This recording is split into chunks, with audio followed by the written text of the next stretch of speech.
dapat mengambil masa dari Jabatan Imigresen Malaysia untuk berkongsikan apa antara cabaran terbaru dalam usaha misi mereka untuk memastikan keselamatan dalam negara dan juga sempadan negara kita. Di studio pagi ini yang berbahagia Datuk Haji Abdul Halim Haji Abdul Rahman yang merupakan Timbalan Ketua Pengarah Imigresen Bahagian Kawalan Jabatan Imigresen Malaysia. Terima kasih. Pertama sekali selamat menyambut Hari Imigresen, Datuk. Terima kasih banyak. Terima kasih. Sudah pasti dengan kita jaga kita berikan penghargaan kepada pejuang-pejuangan dan juga petugas barisan hadapan. Pertama sekali kita bercerita tentang sambutan Hari Imigresen untuk tahun ini. Apa yang nak dikongsikan di bawah Jabatan Imigresen? Okey. Terlebih dahulu saya ucapkan banyak terima kasih kepada pihak RTM yang telah menjemput saya mewakili Jabatan Imigresen Malaysia dalam Selamat Pagi Malaysia pada hari ini. So sebenarnya pada setiap tahun pada tanggal 1 hari bulan Disember Jabatan Imigresen Malaysia akan menyambut Hari Imigresen. Sudah tentu dalam kita membuat sambutan Hari Imigresen, kebiasaannya memang kita akan ada pelbagai aktiviti. Misalnya kita ada acara pembarisan, kawalan kehormatan dan juga acara perhimpunan secara besar-besaran. Tetapi kita semua sudah maklum tahun ini 2020 kita berada dalam satu keadaan normal baru. Jadi sambutan yang kita buat pada tahun ini perlu mematuhi SOP yang telah ditetapkan oleh kerajaan di mana kita tidak boleh membuat perhimpunan yang ramai.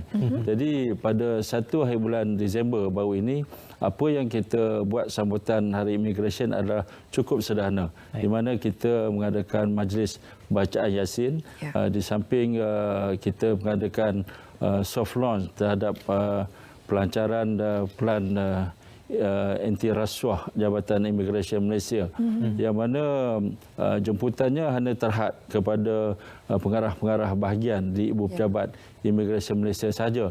Tetapi dengan teknologi yang kita ada pada hari ini, kita menggunakan aplikasi Skype di mana kita telah membuat liputan ke seluruh pejabat imigresen Malaysia di seluruh negeri. Malah ia juga dapat diikuti oleh pejabat ataše imigresen Malaysia di seluruh dunia. Jadi ini satu kelainan yang kita buat pada tahun ini. Alhamdulillah.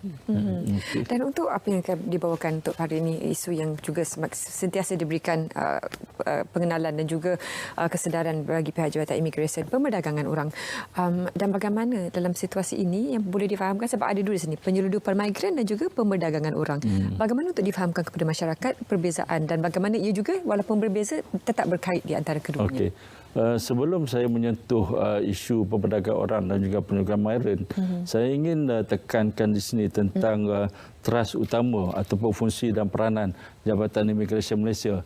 Yang pertama sekali, Jabatan Imigresen Malaysia ini kita mengeluarkan dokumen perjalanan ataupun pasport kepada rakyat Malaysia. Yang keduanya, kita mengawal pintu masuk keluar masuk negara kita. Yang ketiganya, kita mengeluarkan pas dan permit kepada warga asing yang berada di dalam negara kita. Dan yang terakhir, kita menguatkuasakan Akta Imigresen 1959-63, Akta Pasport 1966 dan juga Peraturan Imigresen 1963. Di samping kita melaksanakan fungsi trust tersebut, kita juga menguatkuasakan Akta Anti Penyelundupan orang dan anti pemerdagangan, Akta Anti Pemerdagangan Orang dan Anti Penyelundupan Migran 2007 ataupun ringkasnya ATIPSUM tahun 2007. Jadi dalam kita bercakap tentang soal pemerdagangan orang ini, kita harus lihat kepada takrifan ataupun definisi pemerdagangan orang itu, yang mana kita melihat di dalam Seksyen 2 Akta ATIPSUM ini menyatakan bahawa sesuatu pemerdagangan orang ini berlaku apabila adanya unsur pemolehan ataupun pengekal perkhidmatan yang melibatkan eksploitasi. Jadi perkataan yang penting di sini adalah eksploitasi.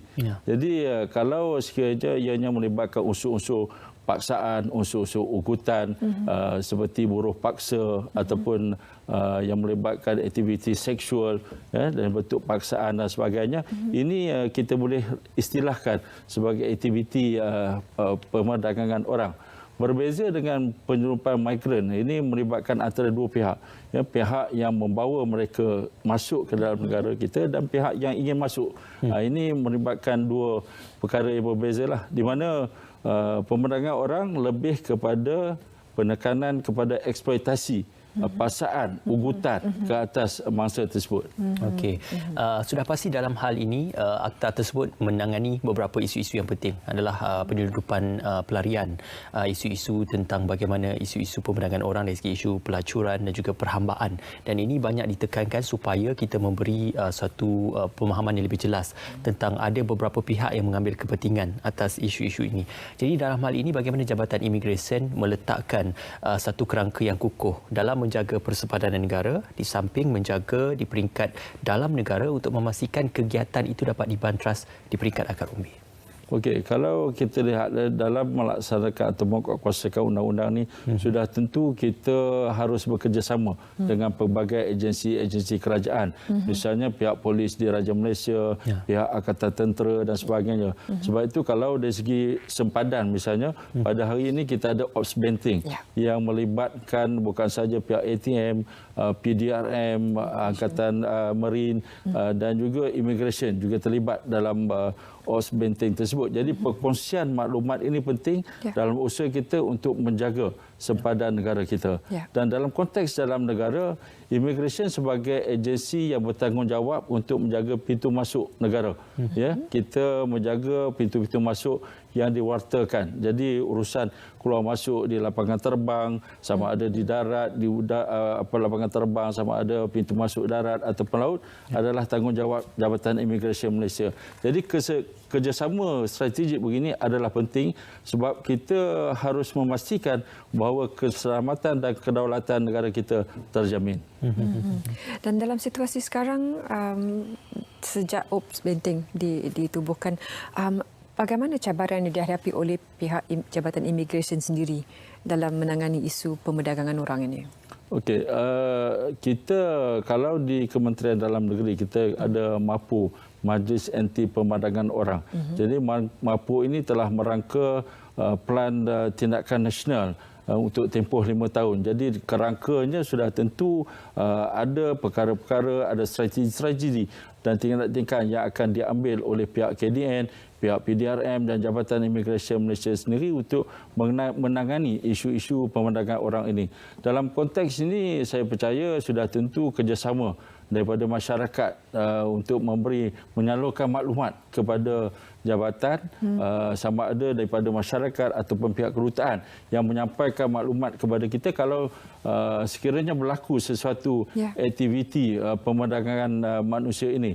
Jadi apabila kita dapat maklumat tersebut sudah tentu pertama sekali kita akan menjalankan risikan untuk menentukan sama ada dakwaan ataupun aduan yang diberikan kepada kita itu adalah benar, adalah betul-betul berlaku. Selepas risikan dijalankan, maka kita akan menjalankan operasi menyelamat, di mana kita akan membuat serbuan di lokasi yang telah dikenal pasti. Apabila kita mendapati adanya mangsa di situ, kita akan menyelamatkan mereka dan kita akan membuat perintah perlindungan interim di mana masa-masa ini akan ditempatkan di rumah-rumah perlindungan.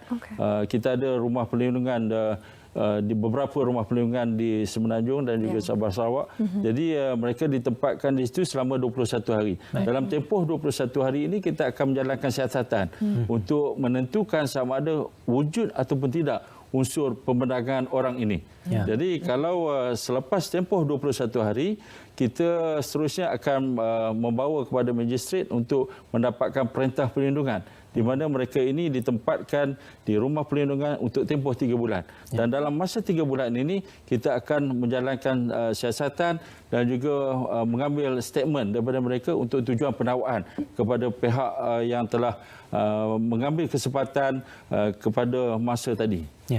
Datuk, struktur persepadanan negara yang secara geografinya itu amat luas, bukan saja di peringkat udara, darat dan juga lautan. Dan sudah pasti ketiga-tiga elemen pintu masuk negara ini membuka ruang dan juga peluang kepada unsur-unsur pemerdagangan orang dan juga penyelundupan migran. Jadi di ketiga-tiga elemen udara, darat dan juga laut ini, bagaimana pihak Jabatan Imigresen mempergiatkan operasi khususnya di bawah Jabatan Imigresen untuk memastikan supaya tidak ada laluan-laluan yang boleh diloloskan oleh mereka yang ingin masuk ke dalam negara. Okey.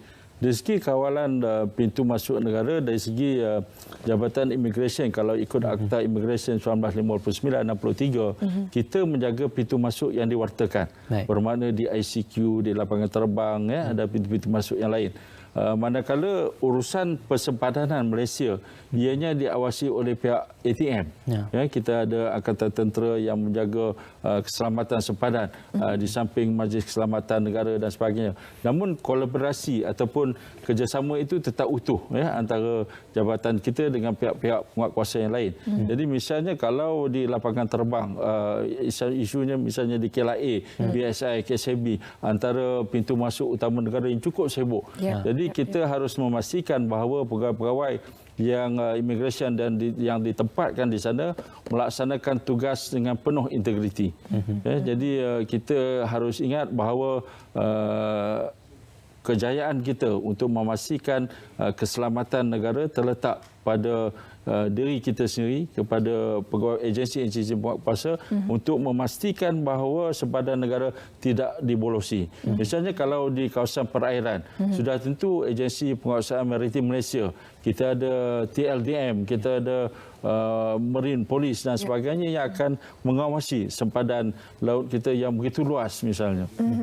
Datuk, dalam situasi sekarang bila mana kita frontliner kita bertugas tak kira masa dan memberikan risiko kepada keadaan diri sendiri, bagaimana pula dalam situasi keselamatan pegawai dan anggota imigresen sendiri? Dalam kalau kita lihat pada masa kini dari segi COVID-19 sekarang ini, memang JIM ataupun Jabatan Imigresen Malaysia merupakan salah satu frontliner. Kita berada di barisan hadapan, kita berada di pintu masuk, mana kita orang pertama yang akan bertemu dengan pelawat-pelawat ataupun siapa saja yang akan masuk ke dalam negara kita. Sebelum di kuarantin dah jumpa JIM dulu. Dah jumpa JIM dulu. Jadi sebab itu kalau kita lihat di lapangan terbang sekarang ini, apabila seorang pelawat itu sampai ataupun siapa yang sampai di airport, maka first kali dia akan melalui ujian COVID saringan, COVID-19 oleh Kementerian Kesihatan Malaysia. Dia kena buat ujian itu dulu.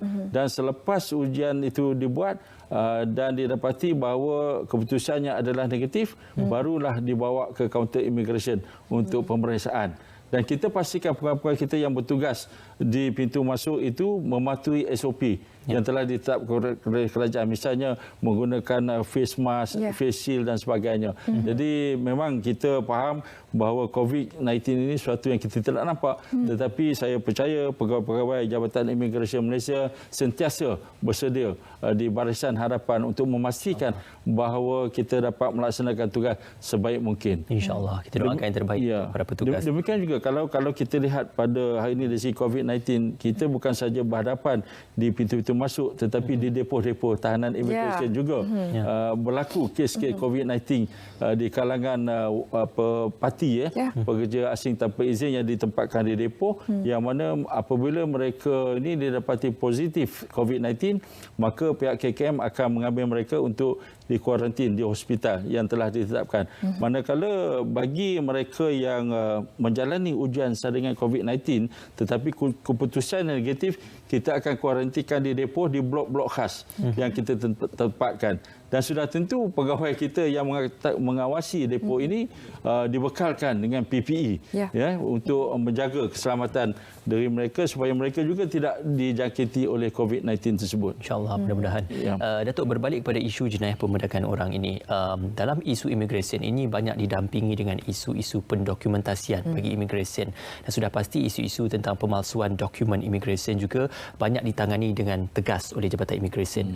Kita menggunakan ketika ini adalah sistem biometrik untuk memudahkan pengesanan maklumat diri dan juga keluar masuk dalam negara oleh pendatang asing. Jadi bagaimana dalam hal ini sistem-sistem yang diperbaharui dari semasa ke semasa dapat melakukan, pertama, pengawalan sempadan dan imigresen yang baik, dan juga pengesanan rekod keluar masuk pendatang ataupun bukan warga negara yang lebih baik. Okey, dalam konteks pintu masuk, apabila seorang pelawat ataupun pekerja asing sampai di pintu sempadan kita, apa yang kita buat di samping kita menyemak dokumen mereka, pasport dan sebagainya, kita pastikan bahawa mereka mengambil biometrik. Kita ada sistem biometrik yang mana bila kita mengambil biometrik mereka ini, ianya akan disimpan di dalam database Jabatan Imigresen Malaysia. Jadi kalau sekiranya kita membuat operasi, membuat aktiviti penguatkuasaan, maka kita ada peralatan untuk menyemak sama ada mereka ini telah pun diambil biometrik ataupun tidak. Jadi bila kita ambil biometrik dan kita boleh tallykan dengan pasport mereka, jadi kita tahu sama ada mereka ini adalah parti ataupun mereka yang punya dokumen yang sah. Kalau sekiranya mereka mempunyai katalah pelekat pas lawatan kerja sementara yang palsu. Jadi dengan adanya biometrik ini kita boleh kesan bahawa stiker yang dikeluarkan ini tidak mempunyai biometrik. Dia tidak dapat matching dengan maklumat yang ada dalam sistem kita. Jadi ini yang kita dapat kesan mereka. Malah kalau bagi mereka yang kita tangkap dan kita letakkan di pos tahanan ini, kita juga akan mengambil biometrik mereka dan apabila pengusiran dilakukan, kita akan memastikan bahawa biometrik mereka diambil dan mereka akan dimasuk di dalam senarai hitam jabatan. Jadi bila kita masuk dalam sistem senarai hitam jabatan, kalau sekiranya dia cuba masuk lain kali, walaupun menggunakan pasport palsu, kita akan dapat kesan melalui data biometrik mereka ini. Bagaimana pesalah laku ini didenda kalau mengikut kesalahan yang mereka lakukan? Okey, dia kalau dalam imigresen ni ada pelbagai kesalahan. Antaranya kalau kita lihat di bawah Akta Imigresen 1959-63, di bawah Seksyen 61C, ini merujuk kepada mereka yang tidak mempunyai dokumen. Mereka tidak ada dokumen, jadi mereka masuk ke dalam negara kita biasanya melalui saya katakan tadi lorong-lorong tikus. Ada juga kesalahan imigresen yang mereka lakukan di mana mereka ini masuk secara sah tetapi mereka menyalahgunakan pas lawatan sosial mereka ataupun pas kerja mereka. Ini kesalahan di bawah Seksyen 15.1C, mana dia menyalahgunakan pas. Misalnya kalaulah pas lawatan kerja sementara mereka ini untuk sektor pembinaan misalnya, tetapi dia bekerja di sektor pertanian. Ini merupakan satu kesalahan. Jadi kita boleh ambil tindakan kepada mereka ni di bawah Akta Imigresen 1959-63. Maka hukuman yang boleh dikenakan boleh mencecah hingga RM10,000 denda dan juga hukuman penjara. Jadi kedua-dua ni akan ditentukan oleh mahkamah berdasarkan kepada kesalahan yang dibuat oleh parti tersebut. Malah majikan juga boleh dikenakan tindakan kalau melindungi parti misalnya, mereka menggunakan khidmat parti tetapi tidak membayar levy atau mengambil pas kerja yang sah, maka mereka juga boleh dikena tindakan. Kalau saya ingin petik di sini, kalau berdasarkan statistik operasi yang telah dilaksanakan oleh Jabatan Imigresen Malaysia bermula 1 Januari 2020 sehinggalah 1 hari bulan Disember 2020, kita telah melaksanakan 6,403 operasi. Dan hasil daripada operasi itu, kita telah menahan sejumlah 377 majikan yang tidak bertanggungjawab tadi, dan juga kita telah menangkap ataupun menahan 34,941 parti. Jadi bermakna tindakan bukan sahaja kita ambil kepada parti, tetapi juga kita ambil kepada majikan yang tidak bertanggungjawab, yang telah melindungi parti tersebut di dalam premis ataupun di dalam rumah ataupun bangunan ataupun kilang mereka. Datuk, baru-baru ini juga telah pun diberitakan ataupun dikabarkan di Dada Akhbar tentang beberapa isu tangkapan oleh Suruhanjaya Pencegahan Rasuah Malaysia SPRM tentang isu-isu pemalsuan cap bagi persempadan dan juga dokumen sempadan, dan ini memberikan kesan ataupun terpalit kepada pihak Jabatan Imigresen Malaysia. Dalam hal ini, apakah respon Datuk dan komen Datuk terhadap isu-isu integriti yang mendasari Jabatan Imigresen Malaysia? Betul, kita sebagai agensi penguatkuasa undang-undang, bagi saya kita perlukan pegawai yang mempunyai integriti yang tinggi. Tetapi malangnya dalam pejawatan Jabatan Imigresen Malaysia, kita ada lebih daripada 14,890 pejawatan dan pengisian hampir mencecah 14,000. Maka ada segelintir mereka yang terbabit dengan isu penyalahgunaan kuasa, isu rasuah, isu yang tidak berintegriti ini. Namun bagi kita, pihak pengurusan tertinggi Jabatan Imigresen Malaysia, saya ingin tegaskan di sini bahawa kita tidak tidak akan berkompromi dengan mana-mana pegawai yang terlibat dengan salah guna kuasa ataupun terlibat dalam unsur rasuah. Dan sebab itu kita sentiasa bekerjasama dengan Suruhanjaya Pencegahan Rasuah Malaysia SPRM untuk berkongsi maklumat dan maklumat intelijen, maklumat dalaman jabatan supaya mereka yang telah melakukan kesalahan ini yang terbabit dengan unsur-unsur salah guna kuasa dan sebagainya ini diambil tindakan berlandaskan kepada lunas undang-undang. Jadi dalam kes yang berlaku baru-baru ini tangkapan kita serahkan kepada pihak SPRM untuk menjalankan siasatan dan sekiranya pegawai ini didapati bersalah, mereka perlu dihadapkan ke mahkamah dan mereka perlu menghadapi keputusan mahkamah sama ada dipenjarakan ataupun dikena apa-apa hukuman yang setimpal. Maka sudah tentu mana-mana pegawai yang dijatuhkan hukuman oleh mahkamah sekiranya mereka bersalah dari segi jabatan, kita akan mengambil tindakan di bawah peraturan-peraturan tata tertib kelakuan dan tertib 1993 yang mana mereka ini boleh dikenakan tindakan sehingga tindakan buang kerja. Jadi kita tidak akan memberi peluang ataupun berkompromi dengan isu-isu integriti dan salah guna kuasa ini. Datuk, bila dibandingkan antara pemerdagangan orang dan juga penyeludupan migran ini, faktor kesanggupan itu lebih banyak kepada penyeludupan migran dan kalau dibincangkan dengan Op Benteng sebelum ini juga mereka sudah ada taktik yang baru menyorok belakang kapal besar dan mereka sentiasa menukar-nukar jalan. Apa lagi yang dilakukan oleh pihak immigration untuk memastikan pihak penguatkuasa sentiasa dua langkah ke hadapan berbanding mereka yang terlibat dalam kesalahan ini? Okey, kalau kita tengok dua isu di sini, satu pemerdagangan orang yang saya katakan tadi ada unsur eksploitasi makna dari mendera, mungkin gaji tidak dibayar, dikurung dalam satu tempat. Manakala smuggling of people ni merujuk kepada mereka dua pihak tadi yang membawa masuk dan yang ingin dibawa masuk. Kerjasama maka persetujuan bersama dia masuk di sini. Sudah tentu macam Puan katakan tadi, kita mesti ada strategi. Dan satu strategi, saya rasa tindakan kerajaan melaksanakan Ops Benteng ini merupakan satu kejayaan untuk kita memastikan bahawa keselamatan negara di pintu masuk sama ada di laut, di darat sebagainya dijaga dengan sebegitu baik. Dan di samping itu kita juga dari segi data, maklumat pekerja-pekerja asing yang ada di dalam negara kita ini harus kita simpan sebaik mungkin. Kita ambil biometrik mereka, kita simpan data mereka, jadi kita tahu di mana mereka berada dan kita tahu sama ada mereka ini pasnya masih valid ataupun tidak.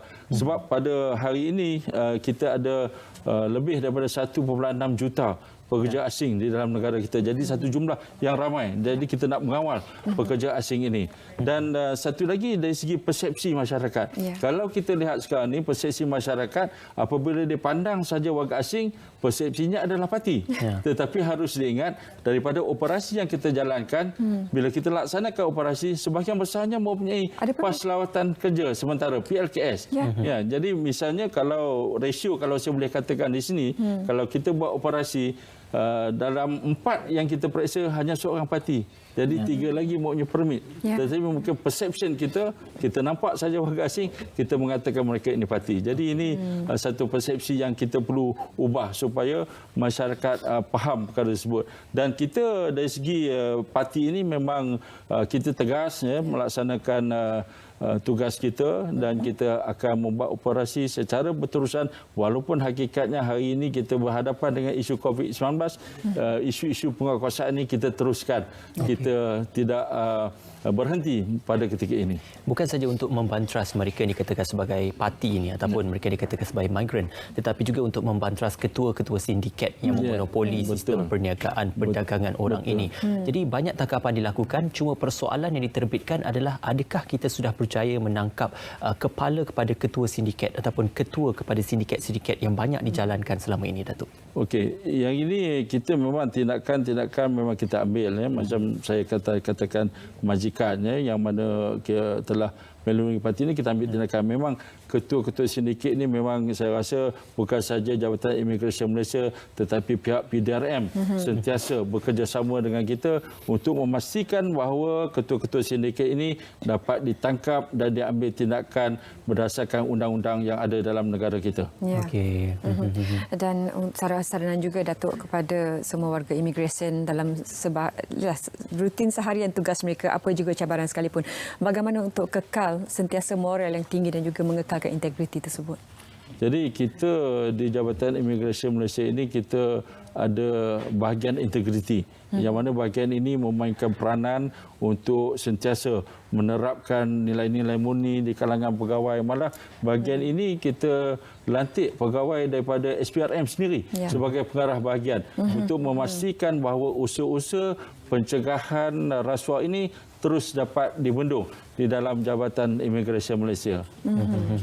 Juga Datuk, bersempena dengan sambutan Hari Imigresen, ucapan Datuk kepada para petugas dan juga anggota-anggota Jabatan Imigresen. Okey, jadi saya ambil kesempatan di sinilah sempena dengan Hari Imigresen tahun 2020 untuk mengucapkan selamat menyambut Hari Imigresen kepada seluruh warga Jabatan Imigresen Malaysia dan kita menghargai peranan yang dimainkan oleh warga Jabatan Imigresen ini walaupun dalam keadaan kita menghadapi COVID-19 mereka terus tabah, terus cekal menjaga keamanan negara dan memastikan bahawa penguatkuasaan undang-undang dapat ditegakkan. Jadi tahniah sekali lagi kepada semua pegawai yang telah melaksanakan tugas dengan penuh amanah dan tanggungjawab. Kami juga sebenarnya ada kejutan untuk pihak Jabatan Imigresen. Kita sediakan kita nak menjemput yang berbahagia Datuk untuk sama-sama memotong kek ulang tahun Jabatan Imigresen dan untuk itu kita juga mengucapkan terima kasih kepada anda semua yang telah pun mengikuti Selamat Pagi Malaysia. Silakan Datuk sejak awal pagi tadi di saluran berita RTM My Preview. Terima kasihlah. 1,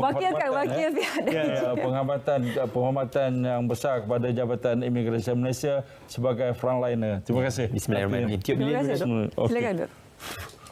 Alhamdulillah. Selamat Hari Imigresen bagi tahun 2020 Datuk. dan juga tahniah juga selamat menuju jaya diucapkan kepada Jabatan Imigresen Malaysia dalam menepani cabaran semasa. Terima kasih Datuk. Terima kasih. Terima kasih Datuk. Dan untuk